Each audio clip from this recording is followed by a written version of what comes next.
Hi, Neil again. This time I'm on a survey in, where am I? West of Durham. But I'm carrying out a pre-purchase damp and timber survey. Obviously, they've already had the standard home buyers report carried out, and the surveyor flagged up a few issues with potential rising damp. Now, it's a property, it's around about 130 years old, stone-built property, 18-inch walls.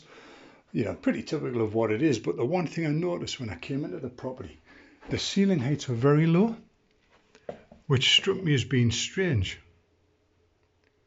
Everything just feels as though it's not exactly as you would expect it to be. It just felt as, for a property this age, the ceiling heights are probably lower than I would have expected. So anyway, I've been doing the damp and timber survey, found various things, but I often say, the one thing that you've got to be on your guard is expect the unexpected. So it was commented that the timber floors, this is the only suspended timber floor on the property. The rest are formed out of concrete. And there was the original timber suspended floor appeared to be in reasonable order, but there was some deflection, so they recommended a further investigation. As it is, I've popped the boards up, and first thing I noticed was, because of the age of the property, this isn't the original floor. The type of nails that have been used just weren't around in those days. I mean, the ovals, 2-inch ovals. So, and they look fairly new. The boards themselves, you can see, they're not the original. They wouldn't go back 120, 130 years. But, there is elevated moisture meter readings above the skirting boards, which I kind of had in my head was consistent with the plaster bridging the wall floor junction, or bridging any damp-proof course that's present. But when I've popped the boards up, these things, I so often see it. You can glean a wealth of information. I'm going to see if I can knock my torch on, and it's already on. But what we can see under the floor, that's actually the wall plaster, which carries on past the upper surface of the suspended timber floor. So you can see it goes down a fair way, which indicates that this floor has been raised. It isn't the original floor level.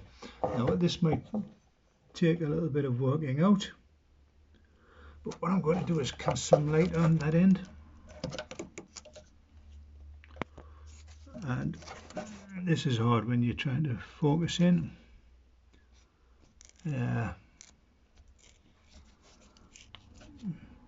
But at that end, I don't know if you can pick it up, but what we can actually see is the original wallpaper on the plaster below the floor height. So it's just a very clear indicator that this floor has been raised. The wall plaster has been left on, obviously, as it was originally. So now in effect it's been plastered down to around about 6 inches below the floor level, which is something which will contribute to the consistent, slightly elevated moisture meter readings above the skirting board. The subfloor ventilation is virtually non-existent. There is 2 air bricks on the front main elevation, 2 9x6 air bricks, but the joints run from gable end to party wall. So the subfloor ventilation is going to be relatively inefficient, because obviously it's running in the opposite direction. We haven't got any cross floor. The rear room has got a solid floor. So basically there's a lack of ventilation here. The moisture content of the timbers is around about 20 to 23%. So it is, they're fairly high.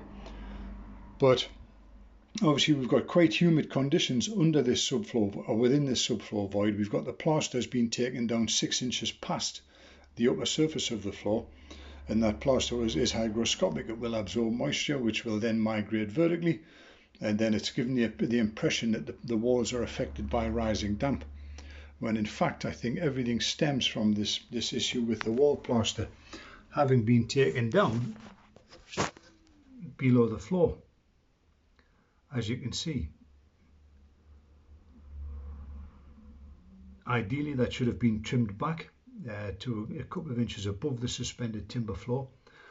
But I just thought, obviously while I'm on, this work was carried out a while ago. It is a bitumen felt damp-proof course. It's been installed, so presumably this work was carried out a fair while ago. The floor's sound. No evidence of fungal decay, no evidence of wood-borne insect. But it's just one of these quirky ones I thought it's worth putting on because, you know, you always expect the unexpected. I was puzzled by these distinct, very regular readings I was getting above all the skirting boards. And, you know, I didn't think for 1 second it was rising damp. But it's just a case of then a little bit of investigative work often reveals the cause. So I just thought that was of interest. You know, you'll probably never see it again, but there again, you never know. If you do, it might just give you an indicator as what you're looking at. Okay, take care now. Best of luck. Bye-bye.